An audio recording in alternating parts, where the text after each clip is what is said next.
नमस्कार साथियों, स्वागत है आपका फाइनेंशियल फ्रीडम के एक और कदम पर। दोस्तों, आज का वीडियो जैसा कि आपने थंबनेल में पढ़ा कि बेटी की शादी है तो बारातियों का स्वागत म्यूचुअल फंड से करिए। इसका क्या मतलब है ये जानते हैं, लेकिन उससे पहले आपसे मेरा एक निवेदन, कृपया चैनल को सब्सक्राइब जरूर कर दीजिए।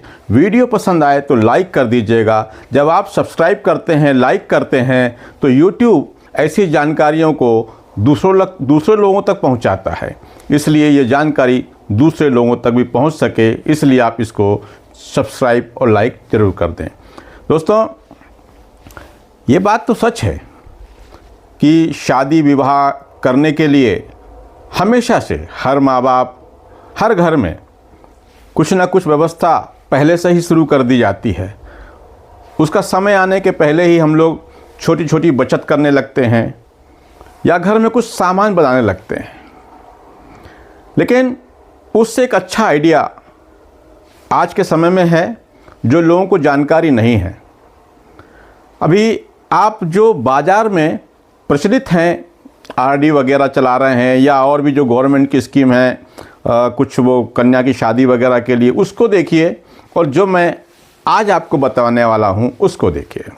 खुद की बेटी की शादी हो या अपने सगे संबंधियों में किसी के लिए आपको कुछ देना है, करना है, तो आप थोड़ा थोड़ा भी करेंगे तो एक अच्छा अमाउंट तैयार होगा। तो चलिए देखते हैं।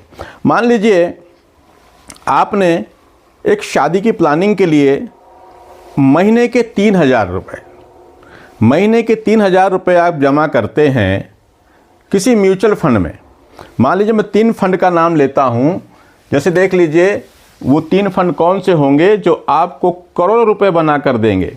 देखिए, HDFC का मिड कैप अपॉर्चुनिटी फंड, इसमें भी आप 1,000 रुपये महीने की SIP कर सकते हैं। ये एक अच्छा फंड है। इसका AUM देखिए 77,682 करोड़ और एक्सपेंस रेशियो भी 0.77%। यहाँ पर आप मिनिमम 100 रुपये की SIP कर सकते हैं और लमसम 100 रुपये भी कर सकते हैं। इस कंपनी की होल्डिंग है 75 कंपनियों में इसकी होल्डिंग है।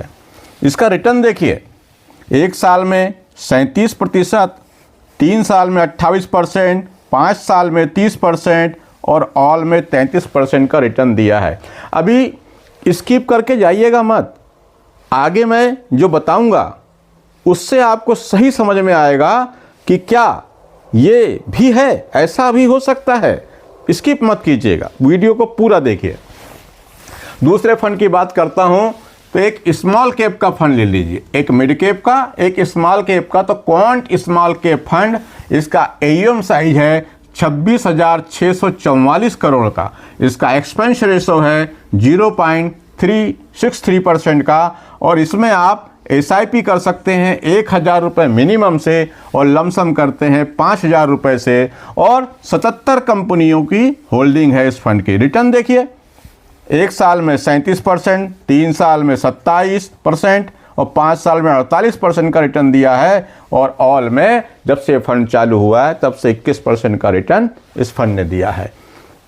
और एक लार्ज कैप फंड भी इसलिए रख लीजिए क्योंकि लंबे समय में आपको डर ना लगे। अगर ये थोड़ा सा गिरते हैं तो आपको ये संभालता है, तो आपको डर नहीं लगेगा और आपका जो पोर्टफोलियो वो बैलेंस बना रहेगा। इसलिए एक लार्ज कैप फंड रख लीजिए।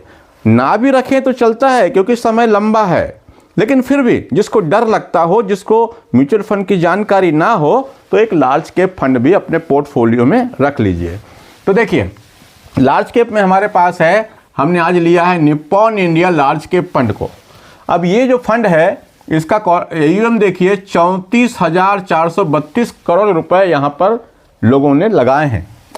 इसका एक्सपेंस रेशियो देखेंगे 0.67%। इसमें भी आप मिनिमम SIP 100 रुपये से भी कर सकते हैं और लमसम भी 100 रुपये से कर सकते हैं। अब लमसम करने वाला फंड इसलिए चूज करना चाहिए, उसको मैं बताता हूँ आगे आपको। इसकी होल्डिंग देखिए 70 कंपनियों में और इसका रिटर्न देखिए, 1 साल में 34%, 3 साल में 21% और 5 साल में भी लगभग 21% और ऑल में देखिए तो 20%। अब आपने ये 3 फंड तो देख लिए, इनके रिटर्न भी देख लिए। अब आप कहोगे यार इससे होता क्या है?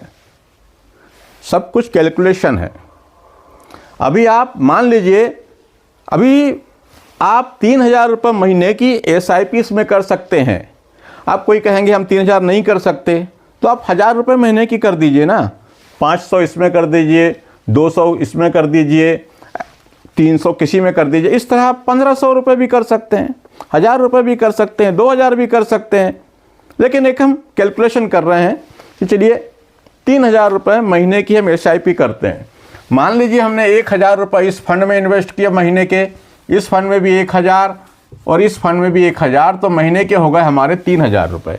अब 3,000 रुपये महीना जब हम जमा करते हैं और मान लीजिए हमको रिटर्न मिला 17% का, यहाँ तो आप देखिए 23% भी मिला है, 21%, 20%, 28%, 37% भी मिला है, पर हम कितना मान रहे हैं लंबे समय के लिए? सिर्फ 17%। और इतना रिटर्न मार्केट से मिल जाना चाहिए। हाँ, तो देखिए अब अगर आप मान लीजिए 17% का रिटर्न आपके इस पोर्टफोलियो ने दिया, तो और आपने इसको 22 साल तक चलाया, तो 22 साल में आपका जमा होगा खुद का 7,92,000 रुपये। कितना जमा हुआ होगा? 7,92,000। इसको याद रखिएगा, 7,92,000 रुपये आपका जमा किया आपने, और आपको 22 साल बाद 17% के दर से जो रिटर्न मिलेगा।